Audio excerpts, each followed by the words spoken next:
Hello everyone, आप देख रहे हैं एक बहुत ही अच्छा चैनल जिस पे बहुत अच्छे कॉन्सेप्ट्स बहुत अच्छे तरीक़ों से बताए जाते हैं। तो अगर आप घर पे पढ़ना चाहते हैं या पढ़ाना चाहते हैं तो ये चैनल आप ही के लिए है और आप ही का है।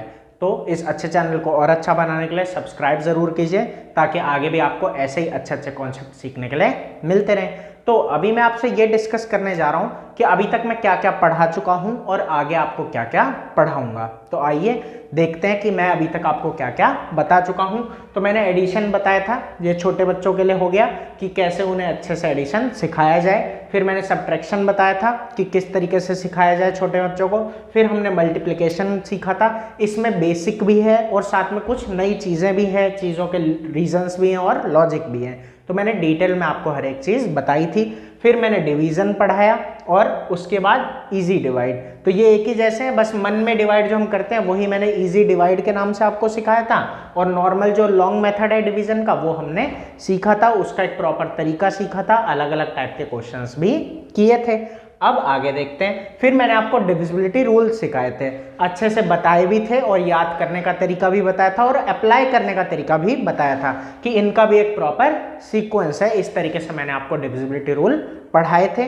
फिर आगे चलते हैं। फिर मैंने आपको रोमन काउंटिंग बताई थी 10 लाख तक, ठीक है, कि 10 लाख तक मैं आपको पूरी रोमन काउंटिंग बता चुका हूं कि कैसे होती है। उसके आगे बढ़े थे हम, तो डिजिट और नंबर के बारे में मैंने बताया था कि डिजिट्स में और नंबर्स में क्या फ़र्क होता है और उससे रिलेटेड सभी क्वेश्चंस भी आपको मैंने अच्छे से समझाए थे। फिर आगे हमने प्लेस वैल्यू और फेस वैल्यू के बारे में पढ़ा था कि प्लेस वैल्यू क्या होता है और फेस वैल्यू क्या होता है। उसके बाद हमने डेसिमल के बारे में सीखा था कि डेसिमल क्या होता है और उसके बारे में हर एक चीज़ मैंने आपको बताई थी।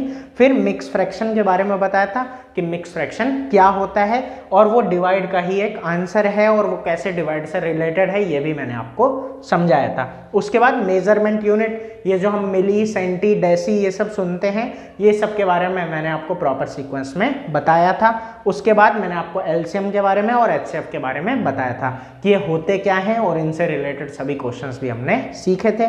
उसके बाद मैंने आपको नंबर्स के बारे में बताया था जो आपको 12th क्लास तक काम आएंगे। हर एक चीज़ में अच्छे से डिटेल में आपको बता चुका हूँ और अगर आप इतना पढ़ लेते हो तो आपका बेस अच्छा खासा हो जाएगा मैथमेटिक्स का। बाकी उसके बाद आगे चलते हैं कि अभी जो हमारा टॉपिक चल रहा है वो क्या है, फ्रैक्शन। ये मैं अभी तक पढ़ा चुका हूँ आपको और इनमें से भी जो मुझे और नई चीज़ें लगेगी कि इनसे रिलेटेड मुझे आपको बतानी चाहिए, हाईलाइट करनी चाहिए, मैं उनके बारे में भी आपको बताऊँगा। अब अभी हमारा टॉपिक चल रहा है फ्रैक्शन। तो फ्रैक्शन अभी आधा हुआ है या आधे से भी थोड़ा कम ही हुआ है, तो अभी हम इसको पहले पूरा करेंगे। फिर उसके बाद रेशियो और प्रोपोर्शन पढ़ेंगे अच्छी तरीके से कि ये क्या होते हैं, किस तरीके से इनके क्वेश्चंस होते हैं। फिर परसेंटेज, फिर उसके बाद प्रॉफिट एंड लॉस और उसके बाद आपको मैं स्क्वायर और स्क्वायर रूट के बारे में बताऊंगा। तो ये सब टॉपिक्स अब हम आगे पढ़ने जा रहे हैं, ठीक है। तो ये 5 से 6 दिन में या एक हफ्ते में ये हो जाएगा हमारा ये सारे टॉपिक्स।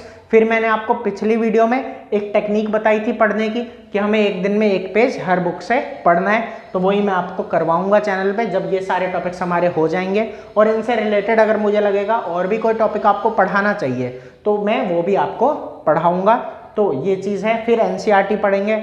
और अब साथ में एक बात बोलना चाहता हूँ कि अब आपको जल्दी ही नए सब्जेक्ट्स की वीडियो भी मिलने लगेगी। अकाउंटेंसी की, इकोनॉमिक्स की, ये 11th के बच्चों के लिए है। फिर साइंस, एसएसटी, इंग्लिश की छोटे बच्चों के लिए 10th तक के लिए ये सारी वीडियोस आपको अच्छे से इन सब्जेक्ट्स की भी अब मिलने लगेगी। तो अब रेगुलर वीडियोस आएंगी, इनको अच्छे से देखिए, सीखिए, समझिए और आगे बढ़िए।